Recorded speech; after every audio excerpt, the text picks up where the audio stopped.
Alors j'ai le plaisir d'accueillir donc sur cet atelier bas carbone sur Batimat Édouard Lefebvre. Bonjour. Bonjour. Vous êtes cofondateur de Tree Collect. Alors peut-être avant de nous présenter les solutions que vous proposez, quelques mots sur votre entreprise.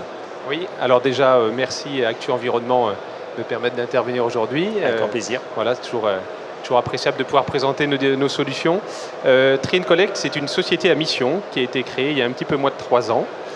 Aujourd'hui, c'est une soixantaine de collaborateurs qui interviennent sur tout l'arc atlantique, donc depuis la Normandie jusqu'au le Pays Basque, en passant par la Bretagne, on va jusqu'à Brest.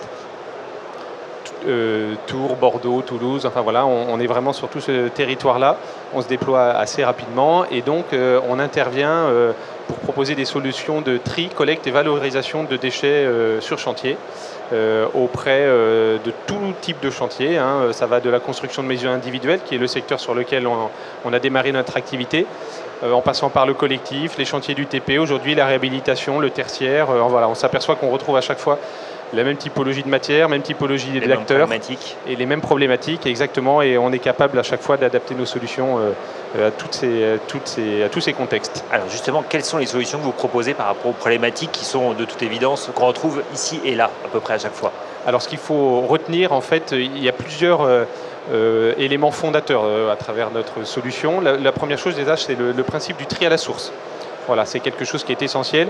Ce qu'il faut avoir à l'esprit, c'est que on ne peut pas valoriser les matières si elles ne sont pas triées à la source. Enfin, voilà, c'est pas dire que c'est un mensonge qu'on nous raconte, mais presque. Quand on prend des bennes sur des chantiers, des bennes de déchets en mélange, il faut savoir que le taux de valorisation est ridicule sur ces bennes. Elles sont bien souvent enfouies ou incinérées.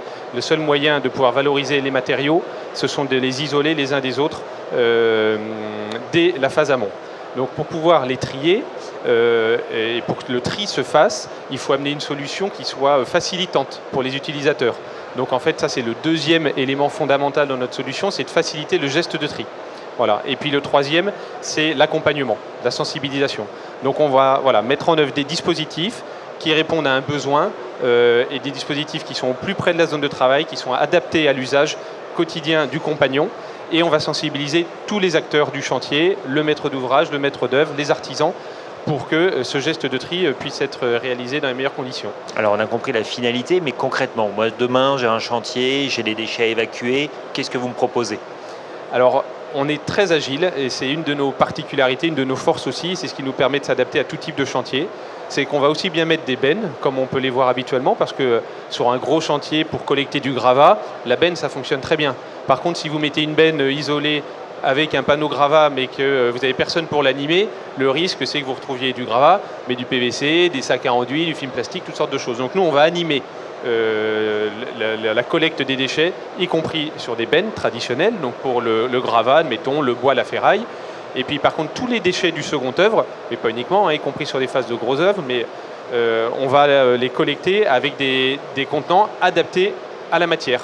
Donc on va mettre des chariots qui peuvent être roulants pour pouvoir les déplacer. On va pouvoir greffer sur ces chariots des porte-sacs.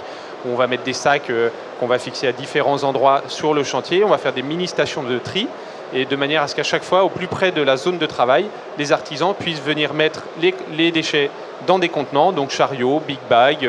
On a dimensionné tout type de big bag, c'est juste à côté si vous voulez avoir plus de précision. Mais voilà, on adapte à chaque fois nos contenants aux matières. Et l'enjeu, c'est quoi? C'est encore une fois de faciliter le geste, faciliter aussi la collecte. Parce que quand vous venez collecter une benne, il faut un camion de 25 tonnes, il faut de la place. Et c'est vrai que pour accéder sur des chantiers, c'est pas toujours évident, c'est même souvent très compliqué. Nous, on va évidemment venir collecter les bennes de gravat avec des camions 25 tonnes. En revanche, toutes les autres matières que je vous ai citées, comme on va les mettre dans des big bags ou dans des chariots roulants, on va pouvoir les collecter à la main.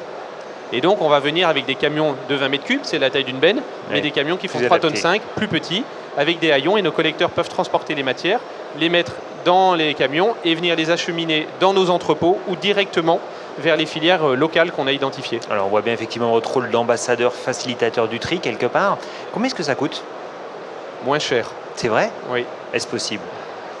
Eh bien oui, pourquoi? Parce que en fait, depuis 2020, il y a un certain nombre de mesures qui ont été prises par les pouvoirs publics pour inciter, heureusement quand même, au tri des matériaux.